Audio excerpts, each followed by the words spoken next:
Secret of candle stick pattern की, जी हाँ, candle stick pattern के रहस्य की इस वीडियो में हम कैंडल स्टिक पैटर्न से जुड़ी हर छोटी से छोटी जानकारी को विस्तार से समझेंगे। दोस्तों, इस वीडियो को शुरू करने से पहले मैं आपको यह बता दूं कि यह वीडियो 2 पार्ट में आएगा। इन दोनों वीडियो को देखने के बाद कैंडल स्टिक पैटर्न एनालिसिस की आपकी एक्यूरेसी 95% हो जाएगी।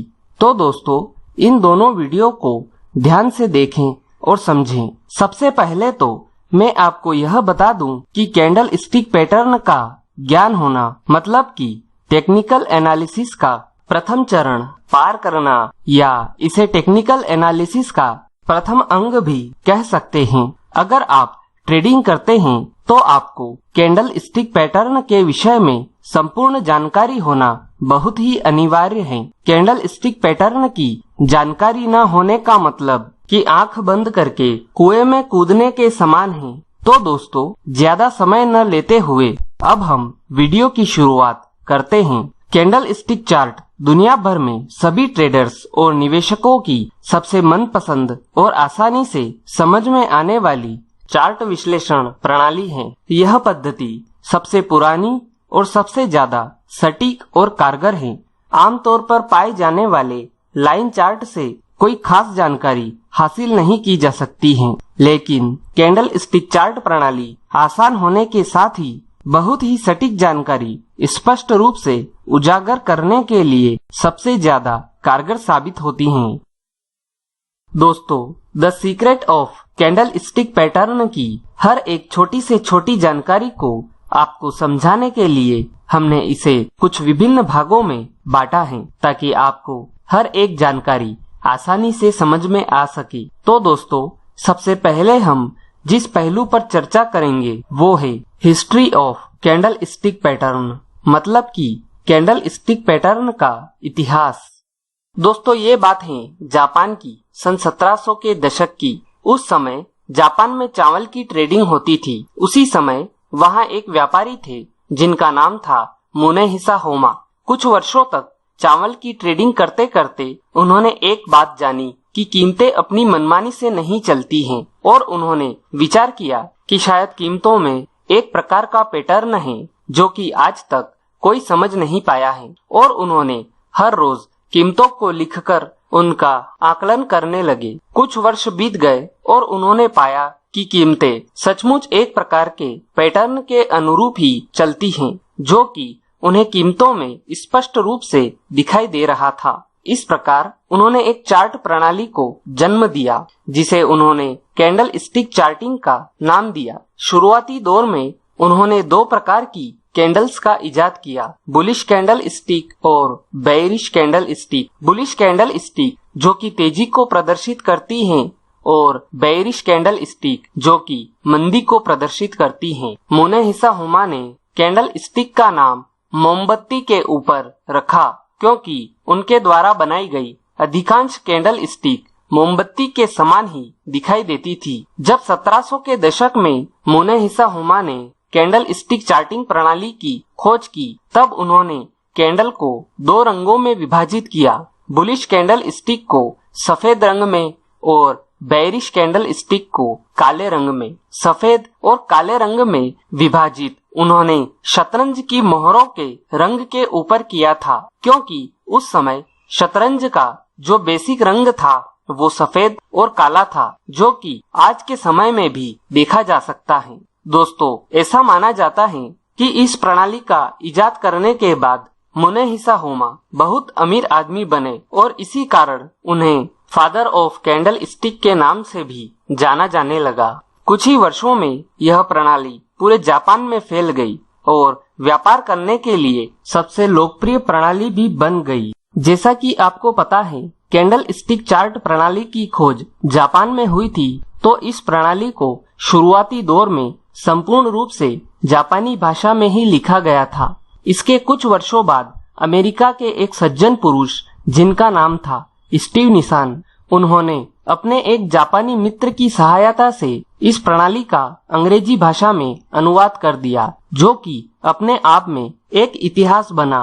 अंग्रेजी भाषा में अनुवाद के बाद इस किताब का जो नाम दिया गया वो है candle stick charting by Steve Nison. इस प्रणाली के अंग्रेजी अनुवाद के साथ ही उन्होंने कैंडल्स के रंग में भी परिवर्तन किया। बुलिश कैंडल स्टिक जो कि अब तक सफेद रंग की थी, उन्होंने इसे हरे रंग से प्रदर्शित किया, और बेयरिश कैंडल स्टिक जो कि अब तक काले रंग की थी, उन्होंने इसे लाल रंग से प्रदर्शित किया। और आज के दौर में जो हम कैंडल्स का रंग आम तौर पर देखते हैं, बुलिश कैंडल स्टिक के लिए सफेद, हरा और आसमानी, और बेयरिश कैंडल स्टिक के लिए काला और लाल। अंग्रेजी भाषा में अनुवाद के बाद जब स्टीव निसान ने इस प्रणाली का उपयोग किया तो उन्हें भी बहुत अच्छे परिणाम मिले, और इसी प्रकार से कैंडल स्टिक चार्ट प्रणाली अपने अच्छे परिणामों के कारण आज यह विश्व भर में प्रसिद्ध हुई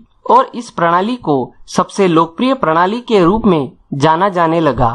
तो दोस्तों, अब मैं आपको बताता हूँ कि एक साधारण बुलिश और बेयरिश कैंडल स्टिक कैसे बनती हैं। मान लीजिए कि आज किसी शेयर का भाव 35 रुपए पर ओपन होता है और फिर वह घटकर 30 रुपए का लो लगाता है। उसके बाद वह बढ़कर 55 रुपए का हाई लगाता है और अंत में वह 50 रुपए पर क्लोज होता है। जब कैंडल में भाव ओपन प्राइस के ऊपर जाकर क्लोज हो तो इस प्रकार की कैंडल को बुलिश कैंडल स्टिक कहते हैं। और इसी प्रकार जब कोई शेयर 50 रुपए पर ओपन होता है और 55 रुपए का हाई लगाता है और फिर वह घटकर 30 रुपए का लो लगाता है और अंत में वो 35 रुपए पर क्लोज होता है।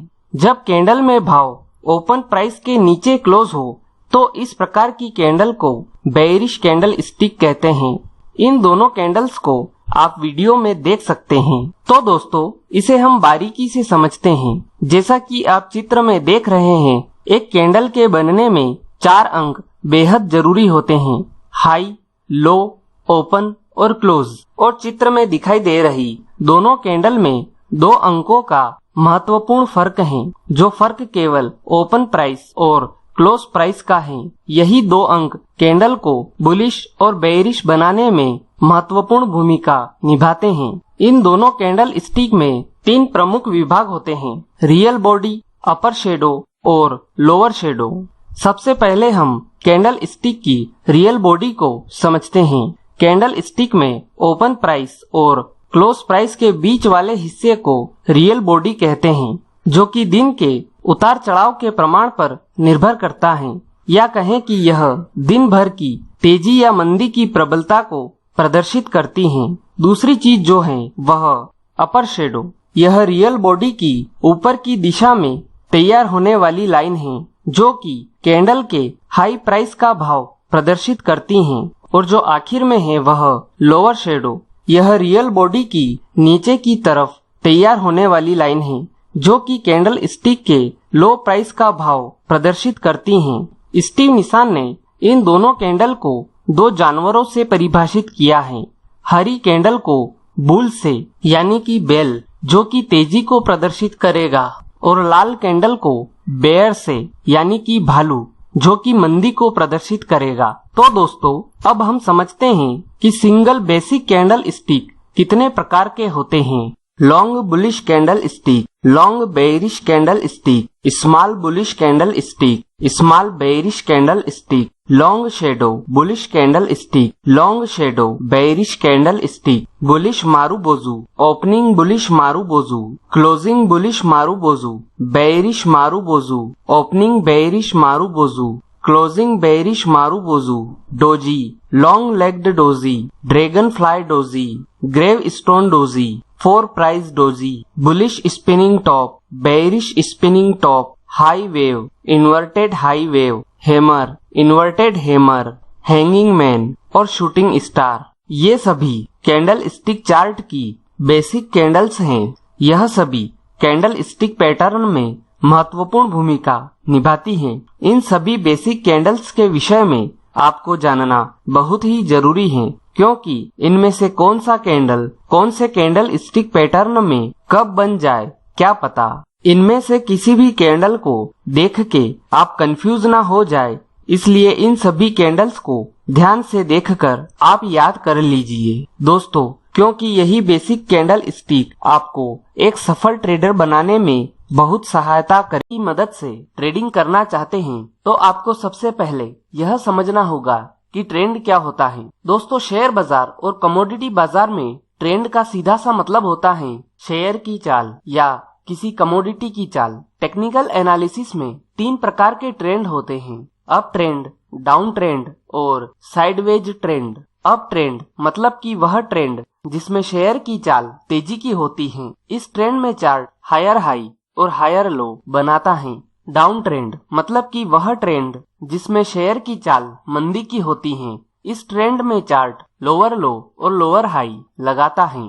साइडवेज ट्रेंड मतलब कि वह ट्रेंड जिसमें शेयर की चाल एक सीमित दायरे में होती है। इस ट्रेंड में चार्ट एक सीमित दायरे में हाई और लो बनाता है। दोस्तों, टेक्निकल एनालिसिस में ट्रेंड को लेकर एक कहावत है कि ट्रेंड इज फ्रेंड, मतलब कि ट्रेंड हमारा दोस्त है। इसका सीधा सा मतलब यही है कि हमें हमेशा ट्रेंड की दिशा में ही ट्रेडिंग करना चाहिए, क्योंकि अगर हम ट्रेंड के विपरीत जाकर ट्रेड करते हैं तो स्टॉप लॉस हिटिंग और बड़ा लॉस हो सकता है। इसको हम और गहराई से समझते हैं। अगर अप ट्रेंड चल रहा है तो केवल खरीदारी कीजिए, और अगर डाउन ट्रेंड चल रहा है तो केवल बिकवाली कीजिए, और अगर साइडवेज ट्रेंड चल रहा है तो जो ट्रेड का दायरा है उसी में खरीदी और बिकवाली कीजिए। तो दोस्तों, अब हम समझते हैं कि कैंडल स्टिक पैटर्न की मदद से हम किस प्रकार से खरीदारी, बिकवाली, स्टॉप लॉस और प्रॉफिट बुकिंग कर सकते हैं। दोस्तों, अगर आप एक छोटे ट्रेडर हैं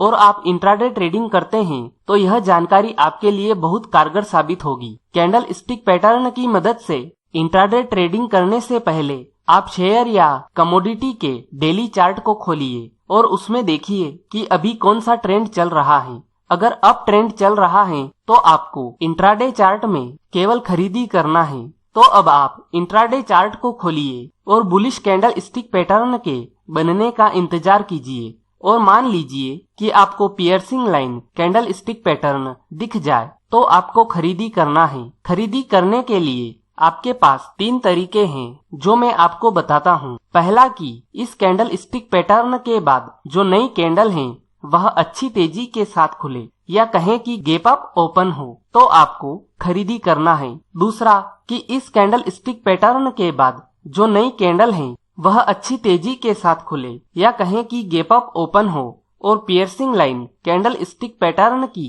पहली कैंडल के हाई के ऊपर जाकर बंद हो जाए, तो आपको बाजार में खरीदी करना है। और तीसरा तरीका कि इस कैंडल स्टिक पैटर्न के बाद जो भी candle piercing line candle stick pattern की पहली कैंडल के हाई के ऊपर जाकर बंद हो जाए, तो आपको बाजार में खरीदी करना है। इसमें से जो पहला तरीका है वो कभी कभार एक प्रकार से ट्रैप का काम करता है। वो इस प्रकार कि शेयर का प्राइस गैप अप ओपन होता है और अच्छी तेजी दिखाने के बाद घटकर बंद होता है, जैसा कि इस चार्ट में piercing line candle stick pattern बना है, और नई कैंडल गैप अप ओपन होने के बाद piercing line candle stick pattern की दूसरी कैंडल के हाई के नीचे जाकर बंद हो रही है। अब आप इसमें गैप अप ओपन होने के बाद खरीदी तो कर लेते हैं, लेकिन मार्केट क्लोजिंग के समय यह नई कैंडल घटकर बंद होती है। इस पोजीशन में आपको मार्केट से तुरंत बाहर निकल जाना चाहिए, क्योंकि यह एक जाल है। अब कंफर्मेशन के लिए जो नई कैंडल है शेयर का भाव उसके ऊपर जाकर बंद होना जरूरी है, क्योंकि इस नई कैंडल ने एक रेसिस्टेंस बना दिया है। इसके ऊपर जाकर बंद होना जरूरी है। जब भाव रेसिस्टेंस के ऊपर जाकर बंद हो जाए तो तेजी का ट्रेंड फिर से चल पड़ेगा। तो अब हम देखते हैं कि बुलिश कैंडल स्टिक पैटर्न में स्टॉप लॉस कहाँ लगाएं। जैसा कि इस चार्ट में piercing line candle stick pattern बना है, तो इसमें हमें इस कैंडल स्टिक पैटर्न की दूसरी कैंडल के लो के 2 रुपए नीचे का स्टॉप लॉस लगाना है। मतलब कि अगर दूसरी कैंडल का लो 52 रुपए का है तो स्टॉप लॉस 50 रुपए का लगाना है।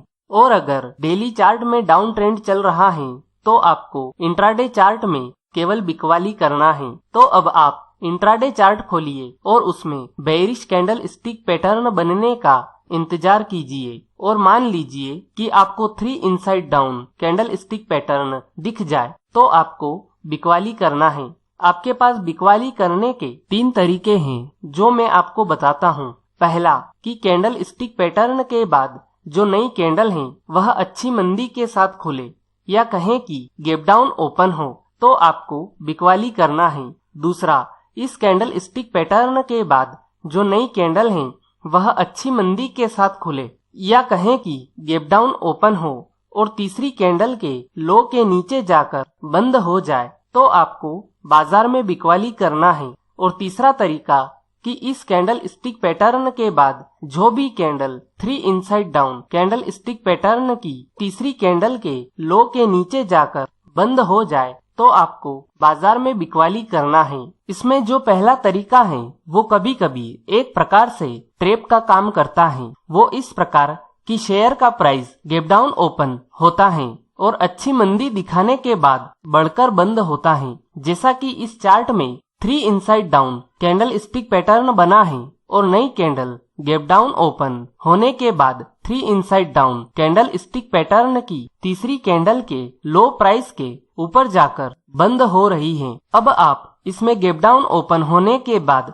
बिकवाली तो कर लेते हैं, लेकिन मार्केट क्लोजिंग के समय यह नई कैंडल बढ़कर बंद होती है, तो इस पोजीशन में आपको मार्केट से तुरंत बाहर निकल जाना चाहिए, क्योंकि यह एक जाल है। अब कंफर्मेशन के लिए जो नई कैंडल है शेयर का भाव उसके नीचे जाकर बंद होना चाहिए, क्योंकि इस नई कैंडल ने एक सपोर्ट बना दिया है। इसके नीचे जाकर बंद होना जरूरी है। जब भाव सपोर्ट के नीचे जाकर बंद हो जाए तो मंदी का ट्रेंड फिर से चल पड़ेगा।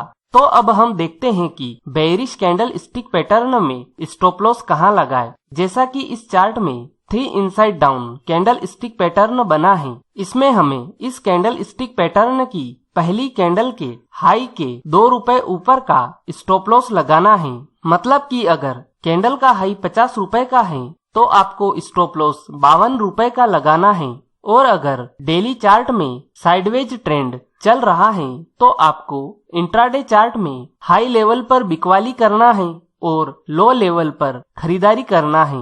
और इसी प्रकार आपको खरीदी और बिकवाली में जो ट्रैप है उसका ध्यान रखना है, जिससे कि आप नुकसान से बच सके। और इसी प्रकार से आपको बुलिश और bearish continuation candle stick pattern में खरीदारी और बिकवाली करना है।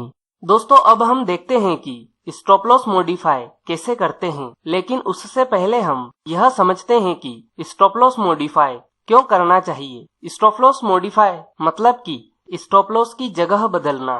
जब बुलिश कैंडल स्टिक पैटर्न बन जाए और उसके बाद जब शेयर का भाव बढ़ने लगता है, उस समय हमें स्टॉप लॉस मॉडिफाई करना चाहिए। जब बेयरिश कैंडल स्टिक पैटर्न बन जाए और उसके बाद जब शेयर का भाव घटने लगता है, उस समय हमें स्टॉप लॉस मॉडिफाई करना चाहिए। स्टॉप लॉस मॉडिफाई करने के लिए आप चार्ट में यह देखिए कि बुलिश कैंडल स्टिक पैटर्न बनने के बाद जब भाव बढ़ रहा हो तब कौन सी कैंडल सपोर्ट बना रही है, तो उस कैंडल के लो के नीचे का हमें स्टॉप लॉस मॉडिफाई करना है। इसी प्रकार बेयरिश कैंडल स्टिक पैटर्न के बाद जब भाव घट रहा हो तब कौन सी कैंडल रेसिस्टेंस बना रही है, तो उस कैंडल के हाई के ऊपर स्टॉप लॉस मॉडिफाई करना है।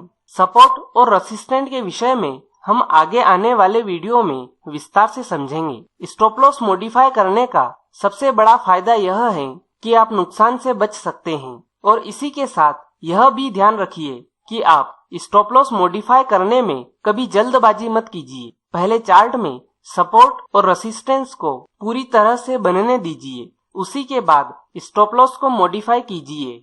दोस्तों, अब हम देखते हैं कि प्रॉफिट बुकिंग किस प्रकार करें। जैसा कि मैंने आपको बताया है कि जब तक कोई ट्रेंड बदलने वाला सिग्नल न दिख जाए तब तक आपको प्रॉफिट बुकिंग नहीं करना है। तो दोस्तों, ट्रेंड बदलने वाले सिग्नल से मेरा क्या मतलब है? दोस्तों, ट्रेंड बदलने वाले कई सिग्नल हो सकते हैं। जैसे कि अगर आपने बाजार में खरीदी कर रखी हो तो हो सकता है कि आपको कोई बेयरिश कैंडल स्टिक पैटर्न दिख जाए जो कि कंफर्मेशन के साथ यह प्रदर्शित कर रहा हो कि अब तेजी का ट्रेंड समाप्त हो चुका है और अब मंदी की शुरुआत हो चुकी है। कुछ इसी प्रकार अगर आपने बाजार में बिकवाली कर रखी हो और हो सकता है कि कोई बुलिश कैंडल स्टिक पैटर्न बन जाए जो कि आपको कंफर्मेशन के साथ यह प्रदर्शित कर रहा हो कि अब मंदी का ट्रेंड समाप्त हो चुका है और अब तेजी की शुरुआत हो चुकी हैं। तो इस अवस्था में आपको प्रॉफिट बुकिंग करना है या मार्केट से एग्जिट करना है। इसके अलावा भी कुछ और ट्रेंड बदलने वाले सिग्नल हो सकते हैं, जैसे कि कोई कैंडल स्टिक चार्ट पैटर्न बन रहा हो या कोई टेक्निकल इंडिकेटर ट्रेंड को बदलने की कंफर्मेशन दे रहा हो या फंडामेंटल बाजार को सपोर्ट नहीं कर रहे हो। इन सभी अवस्था में आपको बाजार से एग्जिट करना है। Candle stick chart pattern, technical indicator और फंडामेंटल एनालिसिस के विषय में हम आगे आने वाले वीडियो में विस्तार से समझेंगे। दोस्तों, अगर आपने कोई ट्रेड लिया है और आपका ट्रेड प्रॉफिट की ओर चल पड़ा है, तो आपको भावनात्मक होकर कभी भी ट्रेड से बाहर नहीं निकलना है। आप तब तक बाजार में रुकिए जब तक कि आपको चार्ट यह ना बता दे कि अब ट्रेंड बदलने वाला है। कुछ लोग ऐसे होते हैं जो यह सोचते हैं कि छोटा मुनाफा अच्छा मुनाफा। यह एक ट्रेडर की कमजोर मानसिकता को दर्शाता है। कहने का सीधा सा मतलब यह है कि अगर बाजार बुलिश है तो आप पोजीशन में तब तक रुकिए जब तक कोई नेगेटिव सिग्नल न बन जाए। बीच में से पोजीशन निकालना गलत बात है, जो कि भावनात्मक ट्रेडिंग की ओर इशारा करती है। दोस्तों, यह था the secret of candle stick pattern का छठा भाग, trading with candle stick pattern, जिसमें आपने कैंडल स्टिक पैटर्न की मदद से कैसे ट्रेडिंग करें विस्तार से सीखा और समझा। अब हम the secret of candle stick pattern के 7वें भाग की ओर चलते हैं, जो है इम्पोर्टेंस ऑफ टेक्निकल इंडिकेटर, मतलब कि कैंडल स्टिक पैटर्न में टेक्निकल इंडिकेटर्स का महत्व। दोस्तों, technical indicator candle stick pattern के साथ अपनी एक महत्वपूर्ण भूमिका निभाते हैं। जैसा कि वॉल्यूम एक टेक्निकल इंडिकेटर है और उसका कैंडल स्टिक पैटर्न के साथ कितना महत्व है, ये आप पहले वीडियो में समझ ही चुके हैं। वॉल्यूम की ही तरह कुछ और इंडिकेटर्स हैं जो कैंडल स्टिक पैटर्न के साथ महत्वपूर्ण भूमिका निभाते हैं, जिनमें मुख्य रूप से शामिल हैं trend line, super trend, MACD, RSI और बोलिंगर बंड। ये सभी technical indicator candle stick pattern की स्ट्रेंथ को दर्शाते हैं कि कैंडल स्टिक पैटर्न बनने के बाद कितना अच्छा प्रभाव बाजार पर डालेगा। इन सभी टेक्निकल इंडिकेटर के विषय में मैं आपको आगे आने वाले वीडियो में विस्तार से बताऊंगा। दोस्तों, अभी इस 7वें भाग में इतना ही, क्योंकि टेक्निकल इंडिकेटर के विषय में मैंने अभी आपको कुछ बताया नहीं है। इसके विषय में आगे हम विस्तार से समझेंगे। अब हम बात करते हैं the secret of candle stick pattern के 8वें भाग की, जो है things to keep in mind, मतलब कि ध्यान रखने योग्य बातें। इसमें सबसे पहले जो हम बात करेंगे वो है difference between hammer and hanging man, मतलब कि हैमर और हैंगिंग मैन में क्या फर्क है। और ये सवाल मुझसे कई बार कमेंट बॉक्स में पूछा जा चुका है। दोस्तों, अगर आप हैमर और हैंगिंग मैन को देखेंगे तो उनमें आपको कोई फर्क नजर नहीं आएगा। इन दोनों में जो सबसे बड़ा फर्क है वो है कि हैमर चार्ट के बॉटम पर बनता है, जो कि एक बुलिश कैंडल स्टिक पैटर्न है, और हैंगिंग मैन चार्ट के टॉप पर बनता है, जो कि एक बेयरिश कैंडल स्टिक पैटर्न है। और यही फर्क इन्वर्टेड हैमर और शूटिंग स्टार में है, मतलब कि इन्वर्टेड हैमर चार्ट के बॉटम पर बनता है, जो कि एक बुलिश कैंडल स्टिक पैटर्न है, और शूटिंग स्टार चार्ट के टॉप पर बनता है, जो कि एक बेयरिश कैंडल स्टिक पैटर्न है। आप जब भी कोई ट्रेड लेना चाहते हैं, उससे पहले ये सोच ले कि यह ट्रेड इस साल का सबसे बेहतरीन और फायदेमंद ट्रेड है। अगर मार्केट स्ट्रेंथ दिखाए तो उसे खरीदो, और अगर मार्केट वीकनेस दिखाए तो उसे बेचो। मतलब कि हमेशा एक छापेमार योद्धा की तरह सोचे। जब ट्रेडिंग युद्ध में जीत बुलिश ट्रेडर की हो रही हो तो आप बुलिश ट्रेडर की ओर से लड़ें, और अगर जीत बेयरिश ट्रेडर की हो रही हो तो आप बेयरिश ट्रेडर की ओर से लड़ें। और जब कोई नहीं जीत रहा हो तो आपको युद्ध करने की जरूरत नहीं है, आप केवल बाहर से ही मार्केट को देखिए। जब आप कैंडल स्टिक पैटर्न की मदद से मार्केट में ट्रेड लेते हैं और अगर आपका स्टॉप लॉस हिट हो जाए तो आपको अपना धैर्य नहीं खोना चाहिए। आपको शांत मन से चार्ट में रिसर्च करना चाहिए और यह देखना चाहिए कि आपका स्टॉप लॉस किन कारणों से हिट हुआ है। जब आपको कोई कारण मिल जाए तो आप उसे अपनी डायरी में लिख लीजिए और हमेशा उस बात का ध्यान रखिए। दोस्तों, अगर आप कैंडल स्टिक पैटर्न की मदद से इंट्राडे ट्रेडिंग करना चाहते हैं तो आप चार्ट में 5 मिनट का टाइम फ्रेम सेट कीजिए, और अगर आप कैंडल स्टिक पैटर्न की मदद से पोजिशनल ट्रेडिंग करना चाहते हैं तो आप इसे डेली चार्ट में सेट कीजिए।